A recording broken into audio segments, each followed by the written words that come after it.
দাবি শুধু একটাই, বর্তমানে যারা পিস্তল নিয়ে সেরা আমাদেরকে হুমকি দিছিল, এমনকি বলছিল যে আমাদের গ্রাম রে, হ্যাঁ, সাহস থাকলে ফিরাইবার লাগিয়া, হ্যাঁ, তার পাশাপাশি তারা গ্রেপ্তার করার জন্য, তার পাশাপাশি আমাদের শুধু বালু উত্তরণ, যে বালু যেইভাবে হয়তো দেখা গেছে নদীর থেকে আমরা কাটতেছে, তারা তো সরে জায়গা, আলহামদুলিল্লাহ আমরা আন্দোলন শেষ। আর এর ভিতরে কোনো আমাদের এগুলো কারা শেল্টার আমার ধারণা আশুগঞ্জ জড়িত আছে, বামনবাড়িয়া জড়িত আছে, এমনকি কিশোরগঞ্জ জড়িত থাকতে পারে।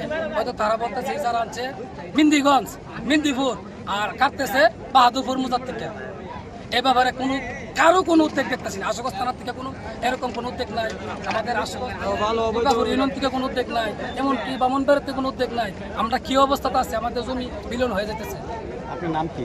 আমরা গত কয়েকদিন আগে শান্তিপূর্ণভাবে আমাদের বাহাদুরপুর, দুর্গাপুর, রহমতাবপুর গ্রাম মিলে আমরা মানববন্ধন দিচ্ছি। আমরা শান্তিপূর্ণভাবে মানববন্ধন করেছি, আমরা কোনো ঝামেলা করি নাই, এমনকি রাস্তায় একটা গাড়ি আটকে নাই। আমরা 3 দিন আগে আন্দোলন করে আমরা প্রশাসনকে জানাইছি, প্রশাসন আমাদেরকে এই আশ্বাস দিয়েছে যে ওরা যে আমাদের মূলত আন্দোলনের মূল বিষয়টা হলো আমাদের যে নদীতে প্রায় প্রতিদিন 100 থেকে 150 বালু উঠেছে। এই বালু উঠার কারণে আমাদের গ্রামের যে ক্ষেত আছে, বন আছে, বন মোটামুটি অলরেডি অর্ধেক চলে গেছে। এখন আর কয়েকদিন গেলে আমাদের ঘরবাড়ি ভেঙে যাব। এই জন্য আমরা কয়েকদিন আগে মানববন্ধন করছি। এই মানববন্ধনের পরে আমরা প্রশাসনের কাছে জানাইছি যে আমাদের মানে যে সঠিক দাবিগুলো দেওয়ার কারণে টিউনি সাহেব ওরা কোনো পদক্ষেপ নাই। পদক্ষেপ না নেওয়ার কারণে আমরা এরপরেও এই 3 দিন যাবৎ আবার পুনরায় ওরা আগের মতোই ভালো উঠে গেছে। তারপরে আমরা আজকে এই রাস্তায় অবস্থান কর্মসূচি নেওয়ার জন্য বাধ্য হয়েছি, কারণ আমরা দেখতেছি কয়েকদিন পর আমাদের গ্রাম চলে যাবে। যখন আমাদের প্রত্যেকে গ্রাম চলে যাবে তখন আমাদের মানুষরা বসবাস করবে কোথায়?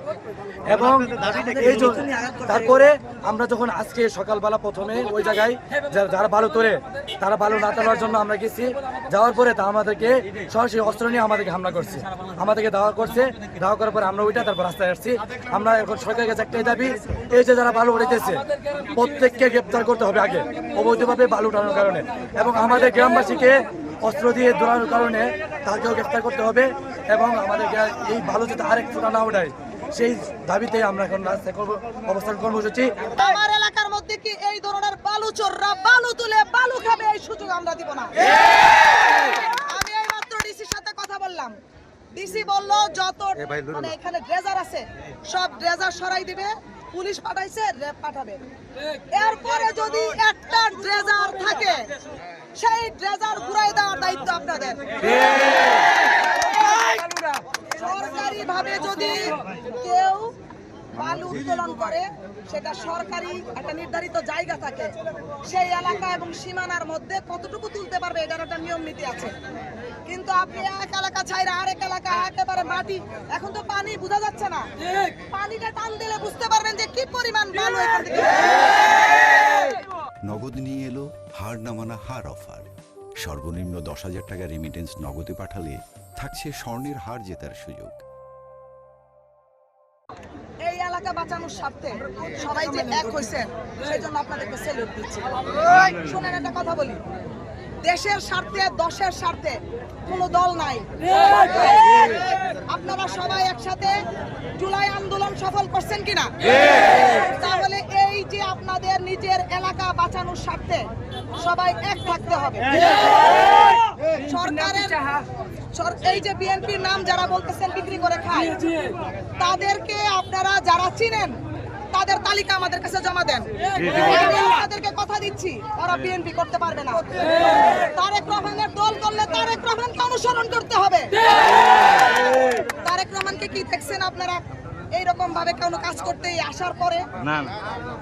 ছাত্র জনতার দাবি পূরণ করতে করতে এই মানুষটা একটা মিনিট সময় পায় না নিজেকে নিয়ে ভাবার, স্বাভাবিক চলাফেরা।